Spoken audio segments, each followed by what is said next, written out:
Good morning. It's 7:30 in Moscow, and the spring is coming. The sun is shining, which is a relief. The first few days that are sunny here. Not as lovely as Barcelona, but at some point spring is going to come here.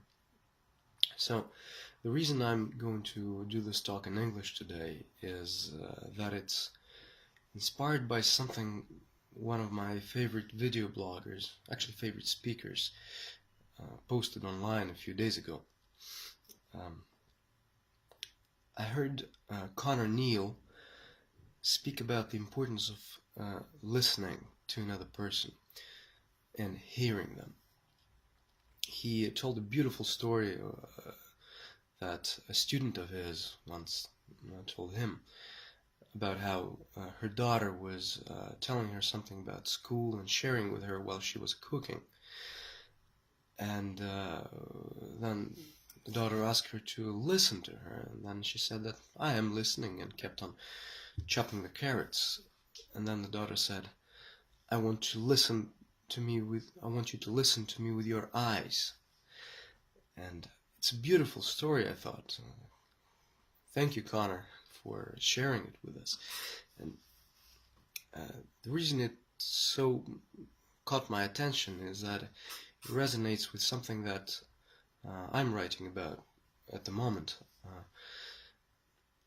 and something I did a short talk in Russian about.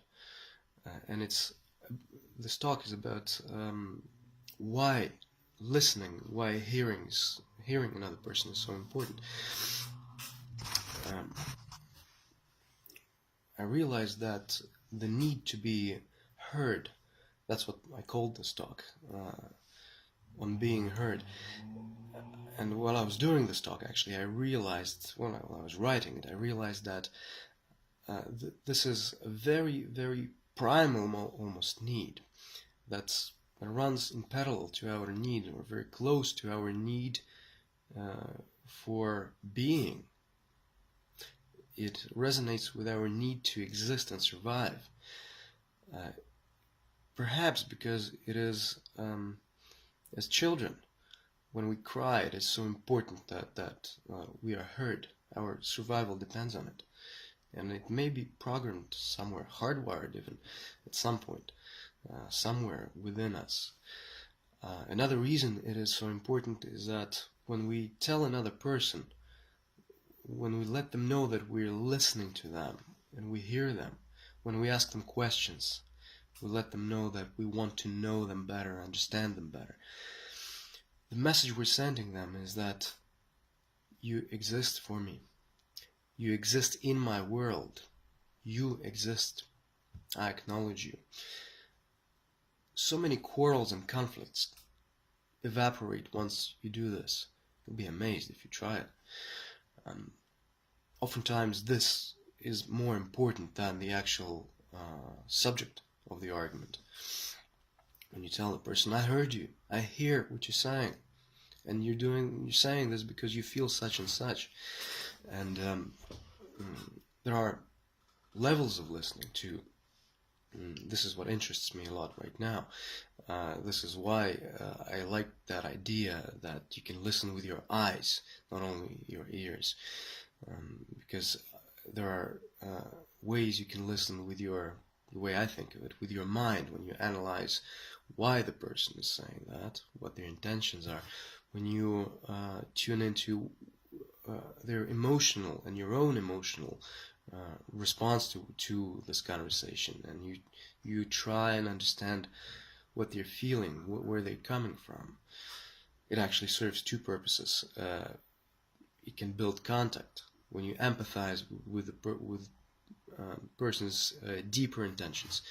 It can also help you spot mens rea, or malintentioned person, if you empathize and you analyze and you sense what's happening with the other person. So listening is really important, not only to the other person but to you. It's crucial for contact. Now,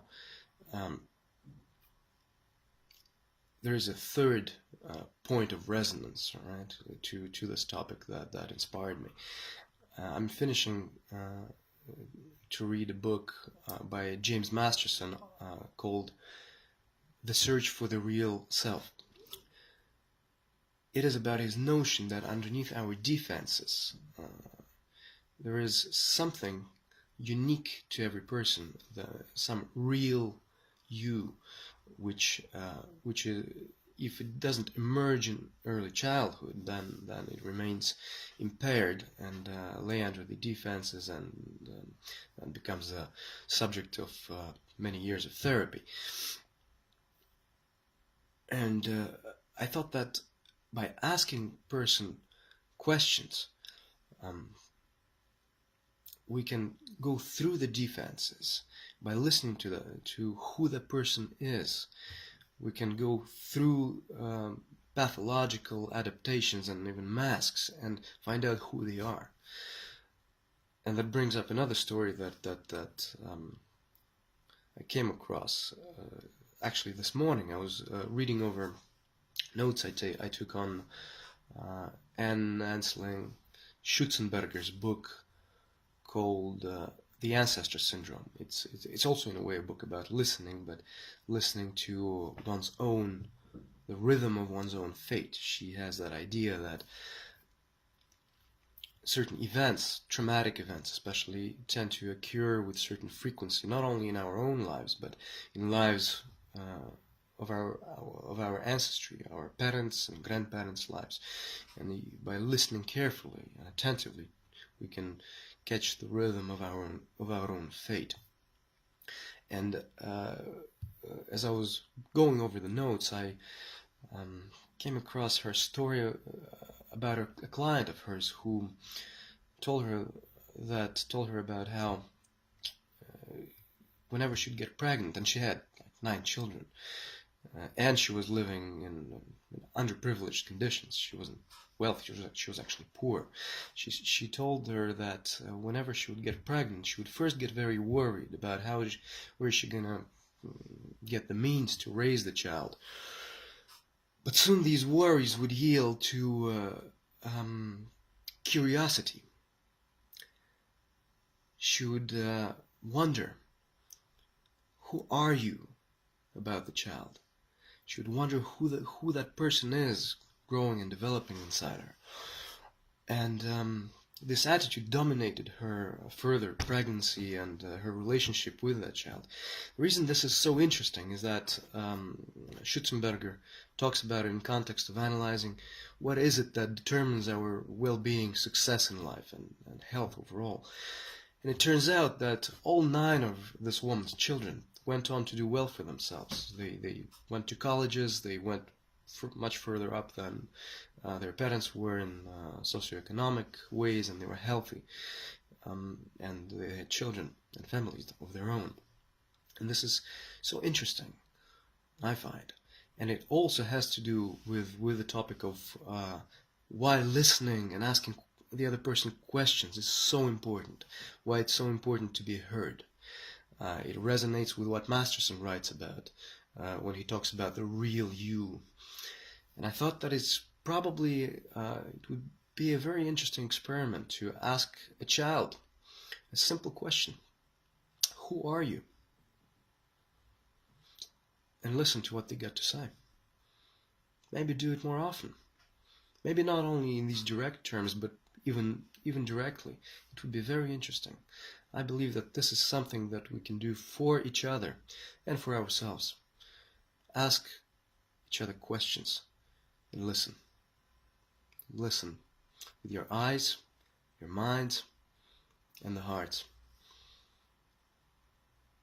I hope you heard me today. And now I'm off for a run. Conor, thank you for inspiring me to do this talk. It's my first video post in English. And thank you for the videos you post. I like your style. I like the way you do it. And I hope I'm borrowing some of the things you do in a way of speaking. You all have a good day. Bye-bye.